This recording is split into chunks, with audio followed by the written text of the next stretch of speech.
안녕하세요. 오늘 여러분과 함께 깊이 들여다볼 자료는 교육부의 과학기술인재 성장 발전 전략 보고서입니다.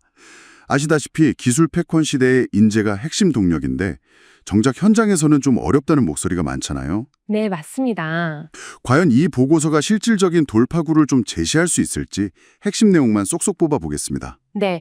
이게 특히 그 심각한 저출산 문제하고 학력 인구 감소, 여기에 뭐 이공계 기피 현상까지 좀 겹치면서요. 아, 그렇죠. 단순히 그냥 사람 수만 늘려서는 답이 없다는 그런 인식이 깔려 있습니다.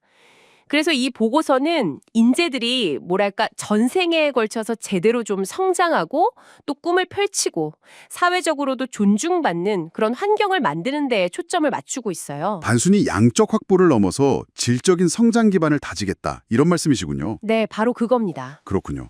보고서가 제시하는 문제점과 개선 방안이 크게 세 가지 범주로 나뉜다고 들었는데요. 첫 번째 범주부터 한번 살펴보죠. 바로 이공계 인재 유입 감소 및 성장 경로의 한계. 이게 시작부터 좀 삐걱된다는 건데 어떤 점이 문제인가요? 가장 좀 흥미로운 부분인데요. 우리나라 학생들이 수학이나 과학 성취도는 세계 최고 수준인데 말이죠. 네, 높죠. 정작 흥미는 거의 뭐 바닥 수준이라는 겁니다. 재미를 못 느끼니까 이공계로 갈 동기 자체가 좀 부족해지는 거죠. 그리고 어렵게 진학해도 여성 과학기술인의 경우에는 뭐 출산이나 육아 때문에 경력 단절되는 문제로 여전하고요. 그러니까 잠재력 있는 인재들이 이 시작 단계나 아니면 성장 과정에서 좌절하게 되는 어떤 구조적인 문제가 좀 있다는 겁니다. 성취도는 높은데 흥미가 없다니. 정말 아이러니하네요. 그럼 이런 시작 단계의 문제를 해결하기 위해서 어떤 방안들을 제시하고 있나요? 일단 맞춤형 지원하고 다양성 확보, 이게 핵심인데요. 구체적으로는 2025년부터 AI, 디지털 교과서를 도입하고요. 또 지능형 과학실 같은 탐구, 체험 중심 교육을 좀 강화해서 흥미를 유도하겠다는 거고요. 교과서부터 바뀌는군요. 네. 그리고 여성 과학기술인들의 경력 유지를 돕는 W 브릿지 펀드라는 것도 2025년부터 새로 만들고 해외 우수 인재 유치를 위해서 사이언스 카드 제도도 좀 대폭 손질할 계획입니다. 배우자 취업 허용 같은 내용도 포함해서요. 자, 그럼 이렇게 어렵게 이공계에 들어온 인재들은 괜찮을까요? 보고서를 보면 꼭 그렇지만도 않은 것 같습니다. 두 번째 범주인데요. 불안정한 직업 경로 및 성과 보상 미흡 문제. 이건 좀 짚어보죠. 이건 어떤 내용인가요? 네, 이것도 참 현실적인 문제인데 대학원생들은 졸업 후에 진로에 대한 불안감이 상당히 크고요. 그렇죠. 박사학위를 따고 나서 이제 연구 경력을 쌓는 과정에 있는 박사 후 연구원, 우리가 흔히 포닥이라고 부르죠. 이분들은 법적 지위가 불안정해서 안정적인 연구를 하기가 좀 어렵다는 목소리가 높습니다. 포닥 연구원들의 지위 문제요? 네. 그리고 열심히 연구해서 성과를 내도 그 직무 발명에 대한 보상금 있지 않습니까? 직무 발명 보상금, 여기에 세금 부담이 좀 크다는 지적이 있고요. 또 정부 R&D 예산 중에 인건비 비중이 좀 낮아서 실질적인 소득 형성도 어렵다는 그런 문제도 나옵니다. 연구에만 몰두하기가 좀 어려운 환경이라는 거군요. 보상 문제도 중요하고요. 그럼 이에 대한 개선책은 뭘까요? 네. 그래서 일단 양질의 일자리를 늘리고 좀 합당한 보상 체계를 만드는 데 주력합니다. 그 4대 과학기술원을 중심으로 해서 박사 후 연구원 채용을 늘리고 관련 법 개정을 통해서 법적 지위 보장도 추진하고요. 법 개정까지요? 네. 그리고 직무 발명 보상금 비과세 한도도 연 700만 원으로 올리고 장기적으로는 정부 R&D 예산 중에서 인건비 비중을 한 30% 수준까지 확대하는 것을 목표로 하고 있습니다.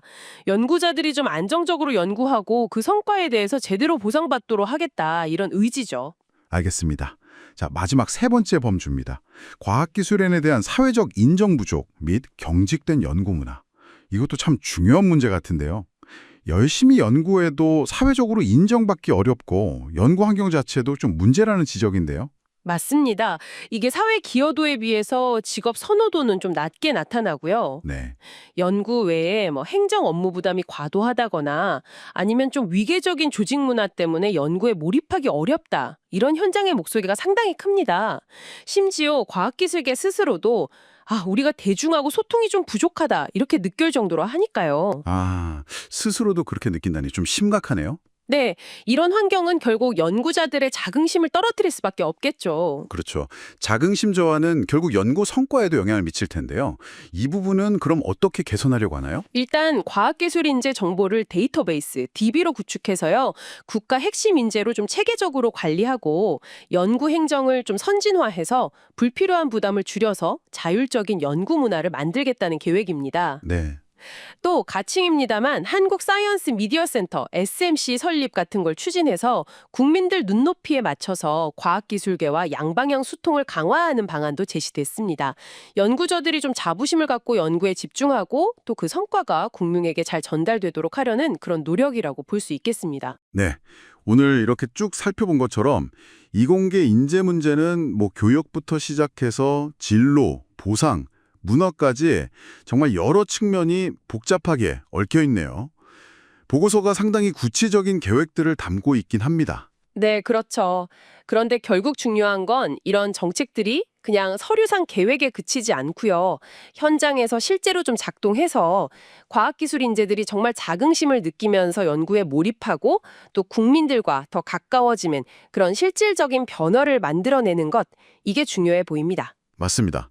오늘 이야기가 여러분께 우리나라 과학기술의 미래를 잠시나마 좀 고민해보는 계기가 되었으면 좋겠습니다. 보고서에 담긴 여러 정책들을 넘어서요.